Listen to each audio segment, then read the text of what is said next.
Hi everybody! So today I'm going to talk about how to choose a theory. And when I say a theory, I mean a set of rules that governs how you use the stenography keyboard. And if you want more details on that, I've made a video about what a theory is. Now, to be talking about choosing a theory is actually a modern thing altogether. It used to be that you just went to whatever school you could, whatever court reporting program was near you, and whatever theory they taught, that was the one you learned. Choosing a theory was not really something you used to do. But now, with more options for schools and more resources, we can have a hand in choosing what theory we learn. So today I'm going to explain how to choose a theory.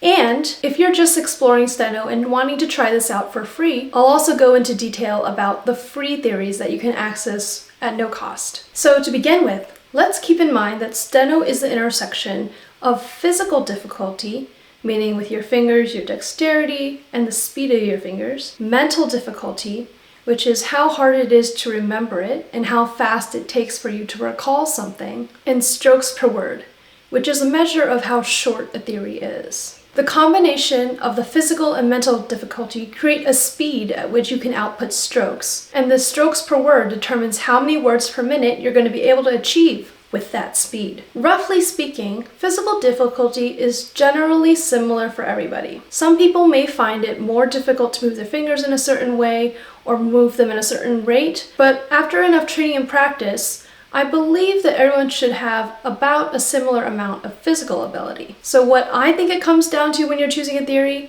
is the balance between the strokes per word and the mental difficulty. And to really oversimplify the theories out there today, you could roughly split them into theories that emphasize making the barrier to mental recall as low as possible, often at the cost of words per stroke, versus theories that emphasize having as many words per strokes as possible, often at the cost of mental recall. And let me emphasize, first of all, that you should be able to get to 225 words per minute with any theory, because it has been done and you can do it as well. Any of the modern real-time theories that are taught in schools today are sufficient for you and should not be considered as a lesser option compared to another theory. Most theories are proprietary and are sold for money, and that means they're marketed as a product. To quote Plover community member Thea Morin, I'll say that often the paid theories have an interest in you learning their theory.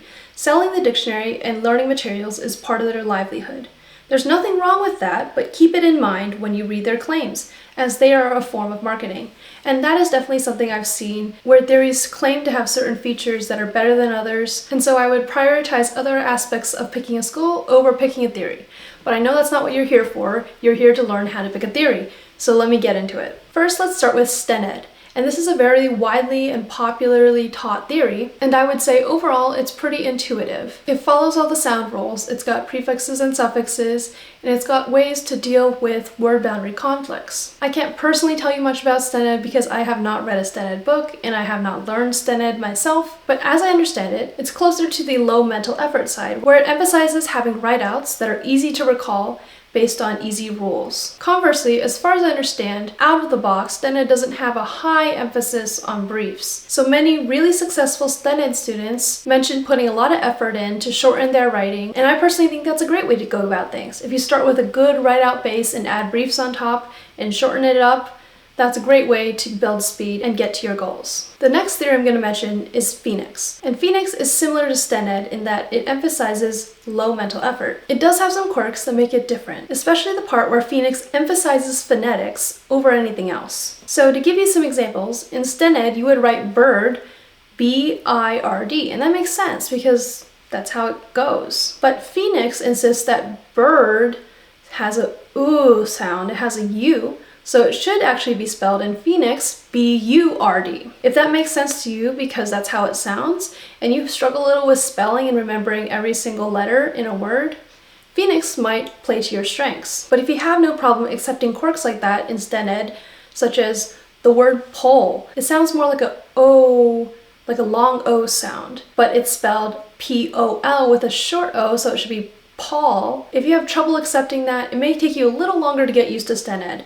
But you will get used to it, I promise. But Phoenix doesn't have that. It follows the pronunciation all the time. I would say the other big thing about Phoenix is that it has its patented VOP, the vowel omission principle, which means you're dropping a lot of vowels in multi-stroke words in order to avoid word boundary conflicts. Now, later in this video, I'm going to go over the theory I learned and how I feel about it, and it was actually mostly based on Phoenix. So I had this, and I want to say that compared to the first time I learned theory with Lapwing, I don't think I've ever really struggled with word boundaries at all. It's not really been something I had to think about because of how good VOP works. However, the trade-off for having VOP is that you just don't have the same amount of room for briefs. A lot of the briefs that are possible in StenEd, you just can't use in Phoenix. So you really have to get a little bit more creative and find empty spaces within the keyboard to put your briefs on.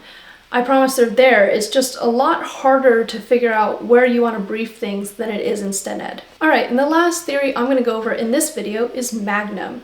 And Magnum is a theory made by Kislingbury, and it is a complete inversion of what StenEd and Phoenix are. Magnum prioritizes having the most amount of words per stroke as possible, so a lot of rules are a lot more abstract and not tied to sound so much as they are tied to words. From the beginning of Magnum theory, you're being taught to phrase words together by using building blocks from all across the board. And depending on how your brain works, this could be a lot more like memorization for you. Magnum tends to give priority to phrases over single words that the stroke might sound like in order to overall reduce strokes. Some people say it's a lot more abstract and a lot more memorization for them compared to a write-out theory, but others say that the benefits it provides to your speed are just unmatched. And it's true that I don't think there's another theory out there right now that is really anywhere on the level of Magnum with the strokes per word. And not to disappoint you, but that's all I really got for you on this video because it's hard to find out about theories. It's hard to know about different theories in detail. I've also heard of theories such as Realwrite, Realtime,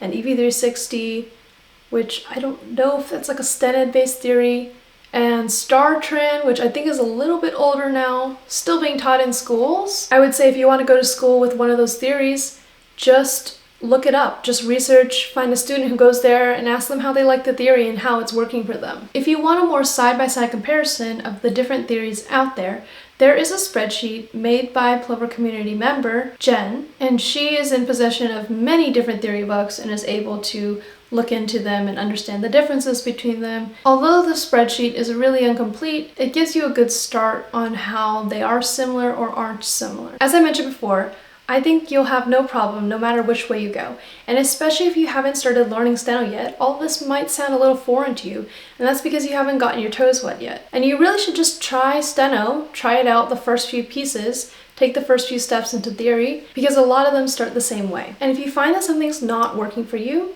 you can always switch. I've heard plenty of people say that StenEd was not working for them, they were just too slow, it wasn't going to get them to the speed they wanted at the rate they wanted, and they switched to Magnum. And on the converse, I've also heard the same amount of people say Magnum didn't click for them, they didn't get it, it was too hard for them, and they switched to a write-out theory, and they loved that much better. If you start with a low mental effort theory, then you'll need to shorten it and add briefs continually until you have something that goes at the rate you need. And if you start with a high brief theory, you'll struggle with write-outs and rare words and longer words, and you'll need to do just the same amount of practice on those write-outs in order to become a balanced writer. Either way, whichever way you start, I don't think you can go wrong. Okay, so now that we're through with that, let me get to free theory. And this is important because it really opens up Steno and learning Steno to everybody, compared to the past when theories cost money and you could only learn them if you went to schools. Now, if you're just a little interested in how the system works and you want to try it out for yourself at home, you can with just your keyboard. And that's thanks to the Open Steno project, which started with captioner Mirabai Knight, who opened her dictionary to the public. And that theory is called Plover theory. You can read a little bit more on the history of it, but it's mainly StenEd based. For Plover, there are two main textbooks. One is called Learn Plover, and it's pretty old. I think it dates back at least to like early 2010s. And there's also Art of Courting, which is a little bit more recent, but it's not being updated right now, and it's also not complete. Plover theory was the only choice for free theory for a long time. But recently, a couple years ago, a community member came out with a version of Plover called Lapwing theory. And since it's based on Plover, and Plover is based on StenEd, they're all pretty similar. I would say the biggest differences in Lapwing are that it codifies more rules for conflict-free writing compared to Plover, and it has a different chord for Y. The third and final option you currently have in 2025 to choose for free theory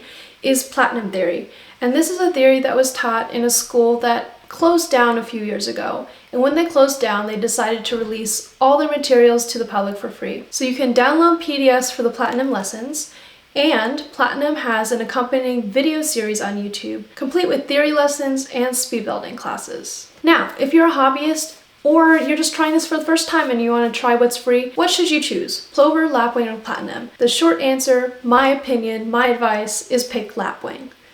But why? First of all, on a theory level, they're all pretty similar. They have similar principles, they're all StenEd based, so you're not going to get a lot of variation between them, although of course there are small differences. I think the biggest difference between the 3 free theories is the learning materials available. Plover's 2 textbooks have issues because the first one, the old one, it's very short.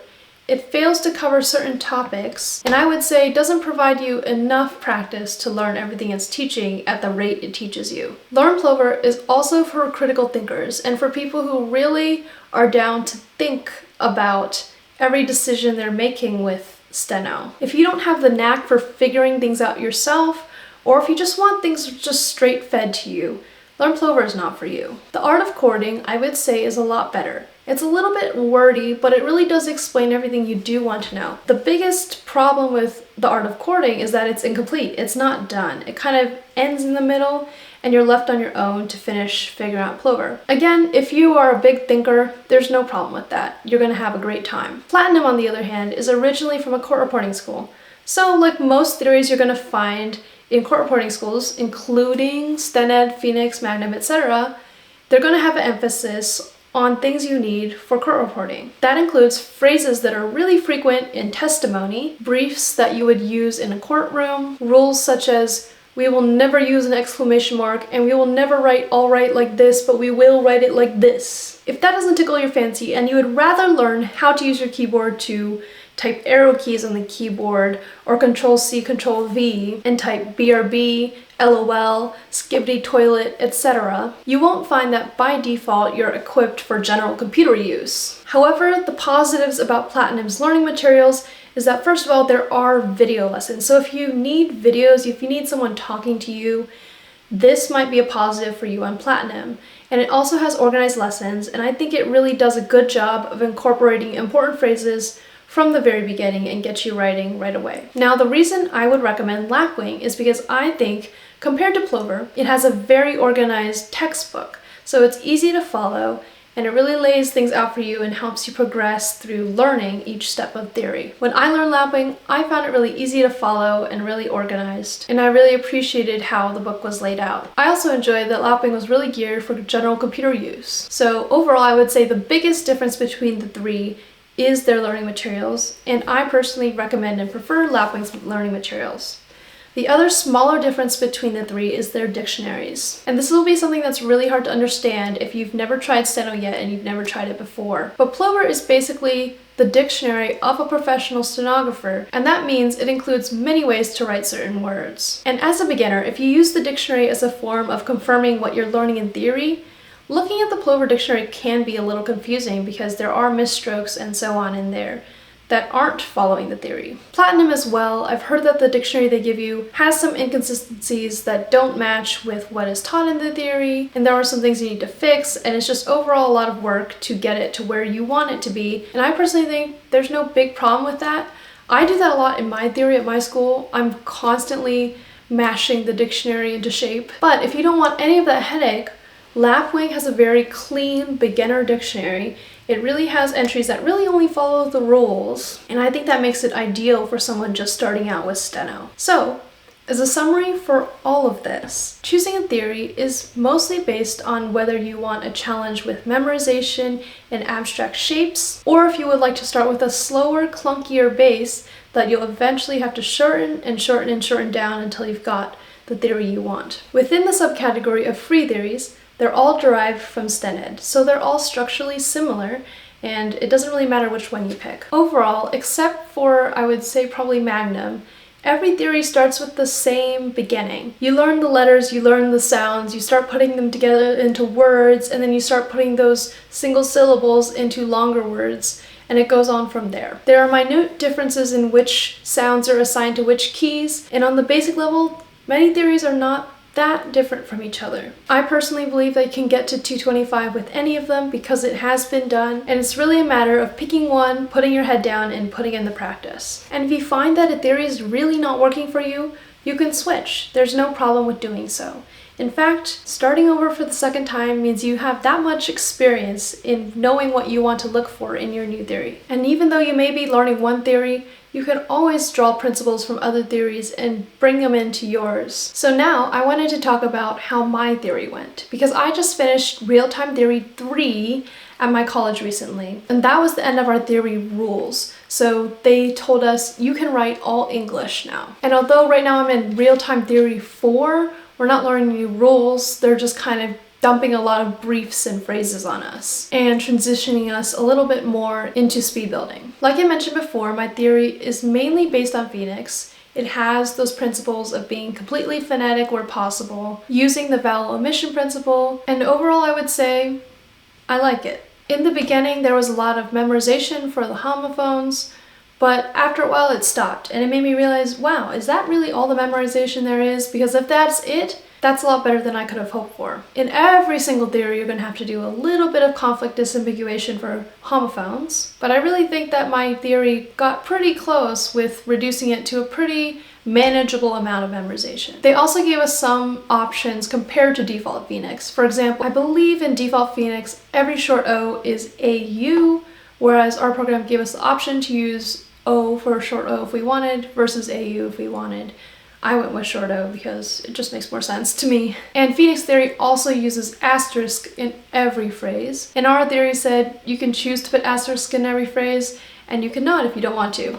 And I definitely don't most of the time. I only do it when I really have to, so I appreciated those modifications. In the very beginning, coming from Lapwing, I was really frustrated with the lack of space for briefs. I was like, I'm losing my the, and there goes my this, and I can't have these briefs I used to have, and I really have to rewrite everything. It was also really frustrating to be like, oh, all these word parts are taken, and every outline that really sounds like something has to be the thing it sounds like. It can't represent something else, most of them. But overall, I think I've come to appreciate that. And as I mentioned before, I really like how I really haven't thought about word boundary conflicts pretty much at all, which when I was reading up on the Plover textbooks to study for this video, it seemed like that was a big focus of those textbooks. And so it's nice to have something I don't have to think about very much. There are some extra rules that I pulled over from what I learned in Lapwing that I really liked that I didn't have in this theory, but I'm glad I incorporated them. The main one being F for S.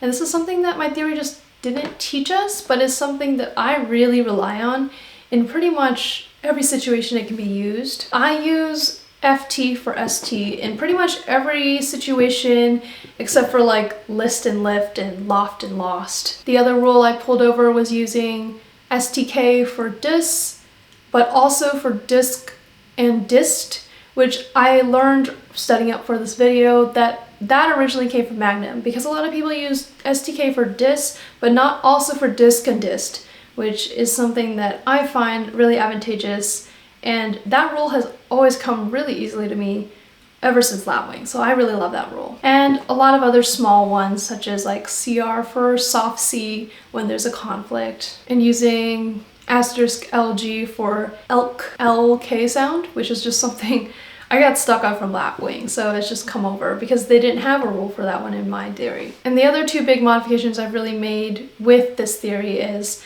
I brought over Lapwing numbers, so I really prefer that keypad on the right because I could do modifiers on the left, and I've also layered Jeff phrasing, which I talked about in a recent video, that by default is designed to not conflict with whatever you've got going on. And I'm starting to get really fluent with using those phrases, and that's really helping me out with consistent phrasing because I really need consistency in my head. I can't have certain phrases just like not fitting the pattern. Do I recommend my theory overall? Absolutely yes. I spend a lot of time customizing it. I spend a ton of time adding entries to my dictionary because sometimes it doesn't contain the entries that follow the theory, which is a little frustrating, but being able to know the theory and just adding it in was really worth it. Seeing it start to work after months of adding to it and making it work better and better was really satisfying, and I'm still working on it more. In terms of how it was taught though, I would say Theory 1 was quite good. But Theory 2 and 3 really kind of dragged, and it was hard to know where it was going. It was like, what are we learning this week, and why is it in this order, and I don't even know what the topic is. It was kind of just random rules thrown at us, and it didn't feel like I understood how they connected. And sometimes it was like, this is the rule, and you can't do this, but they wouldn't explain why you couldn't do that. It's just, there'll be a rule later that will conflict with it, and I needed that explanation for like what it would conflict with.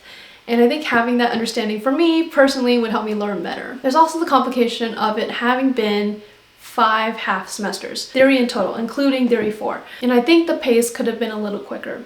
I do appreciate how they had us really drill every rule and make sure we really understood it, not just in our heads, but in our fingers. That is a good way to approach the theory, and I do recommend slowing down and being sure you do all that practice. I just think it was a little overkill and it went a little bit slow.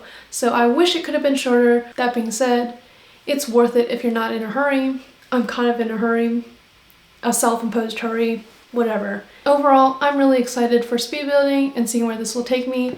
I really appreciate that it's really intuitive, the write-outs are emphasized and easy to remember, and I'm ready to build on it with more briefs and phrases. So far, I've really been tackling the easy stuff, the low mental recall briefs and phrases, but I know at some point I'm going to have to tackle some harder ones that don't come as easy or don't make as much sense, and that's where it's really going to tip me over the edge. So I'm looking forward to that. Alright, I'm sure this video is just so long now. I don't know if you've noticed the lighting change, it's just that time of day. But I'm going to end with my week recap and just a general update because it's been a while.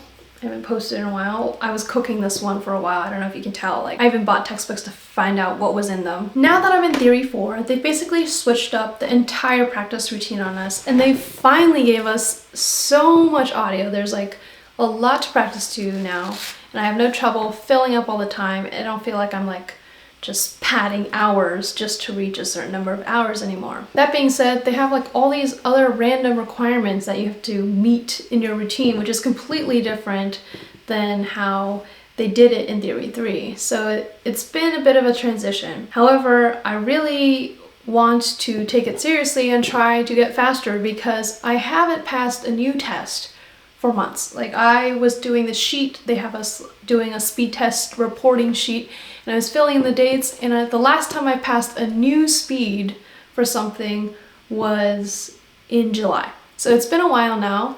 I would not call this a plateau just because I haven't had the resources to practice and get faster. So it's not frustration of me being stuck really, as much as it is I haven't had the opportunity. That being said, they made us repass tests. So I repassed 100 QA, I repassed 120 QA, I repassed 100 Realtime, and they still haven't started us on jury charge. Okay. But I want to pass 140 lit if possible. I want to pass 140 QA. I want to pass 120 Realtime. I just hope those are really around the corner. So I want to see progress for the first time in a long time. And this week for my speed test, I was able to take 2 140 QAs and I got like 87% and 88%. So I feel like that's a good sign. I feel like I'm close-ish. So if I work on it some more, I think I'll get there. They're also throwing a bunch of briefs and phrases on us, which if you were like taking it all in new, starting from now, I think it would be overwhelming. The thing is, I've been working on almost all of these briefs and phrases since the very beginning, so I'm not really having a lot of trouble because I've already taught myself most of these. Overall, it's been busy. I went to a concert this week and also up to some other stuff, but I was also reevaluating my priorities recently, and I realized that I think the amount of time it's taking me to make these Steno videos is a little too much. So I'm going to be officially scaling back to 1 video every 2 weeks instead of every week.